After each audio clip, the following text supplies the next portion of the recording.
2028 contenders for the US election from both the Democrats and the Republicans. Obviously, this is very early, so things will almost definitely change, but here are the people I think are most likely to run. So, starting with the Democrats, we have Kamala Harris. Arguably the most qualified candidate for the Democrats. She could run again in hopes of becoming the first female president and the first black female president. However, after her loss in 2024, Democrats may be wary to nominate her or any woman again. Plus, she'd still potentially have the burden of being in private administration. She also may run for governor of California in 2026 to replace Gavin Newsom when his term ends. That wouldn't stop her from running for president, but it might signify that she's returning to California politics rather than national politics. Next up, we have Gavin Newsom. With his second and last term as governor of California due to end in 2026, not perfectly to run in 2028. There's talk about him replacing Biden after Biden's withdrawal in 2024. So he's got the name recognition there that he would need. He's also been making national moves. He debated Republican Governor Ron DeSantis on international television on Fox News, and he's leading national opposition to Trump. He's calling an emergency legislative session, and he's basically said to Trump, whatever you try to do, we will try to stop within law within California. However, Democrats may be wary to nominate a progressive Californian candidate. California has its problems, and Gavin Newsom, being the governor of California, would certainly be the forefront of being blamed for those problems, such as crime. Next up is two-term Governor Gretchen Whitmer. She is the governor of Michigan, a key Rust Belt swing state, and she also was seen as a potential replacement for Biden. Her term also ends in 2026, and then she'll be term limited, so again, perfectly lines her up for 2028. She's seen as a candidate who could attract progressives and moderates, but again, Democrats may be wary to nominate another woman.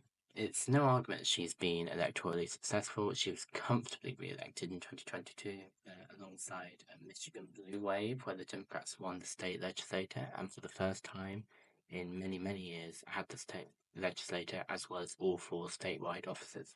Next up is Pete Buttigieg. So he had a surprisingly successful campaign in the 2020 primaries.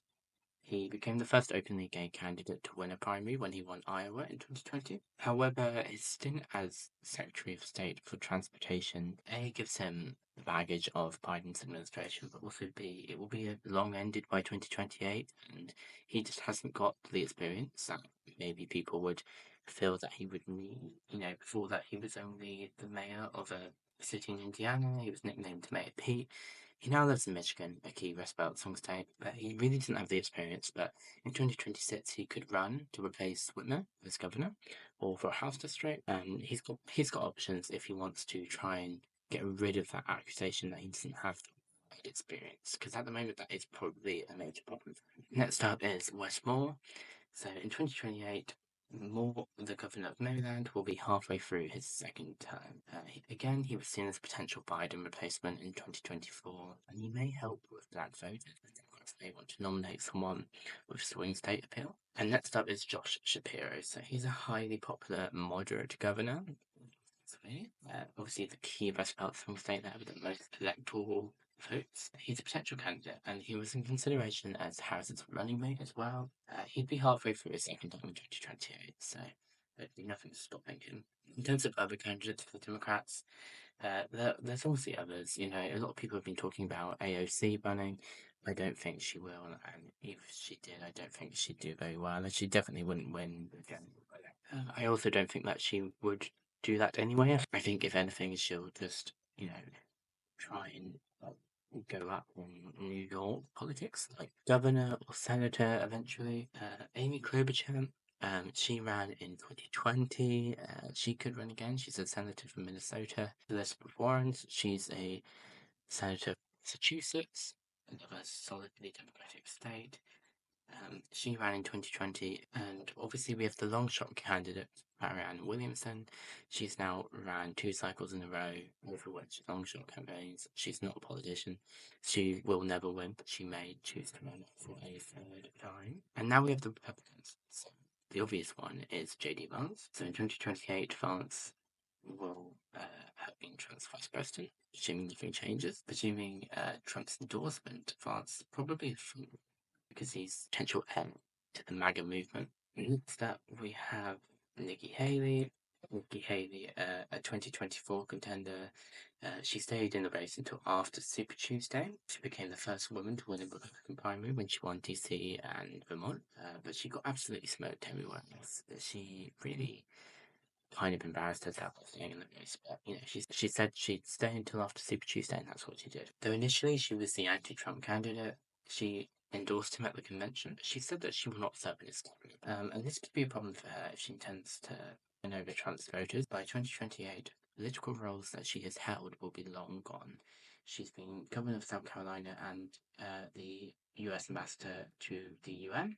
But yeah, she last held a role in Trump's first presidency, so that will be a long time gone. Ron DeSantis, the Florida governor, he's quite popular, and obviously Florida is a state that used to be considered a swing state, and it's now reliably Republican, so that could help him, but he ran in 2024, he dropped out after the Iowa primary, he really struggled in consistent messaging in his campaign, and to be honest, I feel like the same thing would happen in 2028, although he may do a little bit better now that Trump will be out of the picture. But having said that, as I said, an heir to Trump's MAGA movement will probably be in the game, in play. Next up is Vivek Ramaswamy, another 2024 contender. He dropped out after only the Iowa boxes like DeSantis.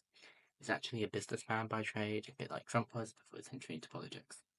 He seems very aggressive in debates and policy, so he could be seen as an alternative heir to the MAGA movement if Trump falls out with Vance, which could happen. By 2028, he would have served in Trump's administration, working alongside Elon Musk in the Department of Government Efficiency, which is a new Trump department. Other than that, he doesn't really have any experience, so that would really disadvantage him. So if he wants credible political experience, he could run to replace J.D. Vance as senator from Ohio, or he could run to be the Ohio governor in 2026, or even in a House district in Ohio. All of those things would help him. I don't see him winning. I don't see him doing particularly that well. In fact, it might even be just a mirror of the 2024 primaries. If he ran again, it might be a very similar result. Next up is Tulsi Gabbard. So Tulsi Gabbard was originally a Democrat, then an independent, and now in 2024 she's a Republican. She's set to be in Trump's administration, and she was previously a congresswoman from Hawaii, so she has experience. Some Republicans may be wary to sort of nominate her, seeing as she used to be a Democrat, and that might, they have loyalty and trust issues. Next up is Ted Cruz. He ran in 2016. He could now see that the time for him has come now that Trump will be out of the picture, but there will almost certainly be an anti-Trump. But it won't be Trump himself, so Ted Cruz may see that it's time to run again. He's a senator from Texas, but many dislike him, but he still managed to cling on in 2024. In terms of other Republican hopefuls, I'd say Brian Kemp, the governor of Georgia. I'd say Tim Scott, a senator for South Carolina. He ran in the 2024 season. Didn't do very well, but didn't get very far. But he could run again. Glenn Youngkin, the governor of Virginia, and potentially Donald Trump Jr. If Donald Trump decides to take air in an electoral sense, and Donald Trump Jr., if he chooses to come into politics, then that could happen. I wouldn't be surprised to see the Republicans follow that.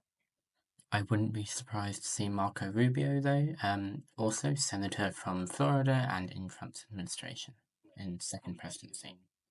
Yeah, so let me know if you agree down in the comments. Do you agree with the people? Do you have people that I've missed? Do you think I should take people off my list? Yeah,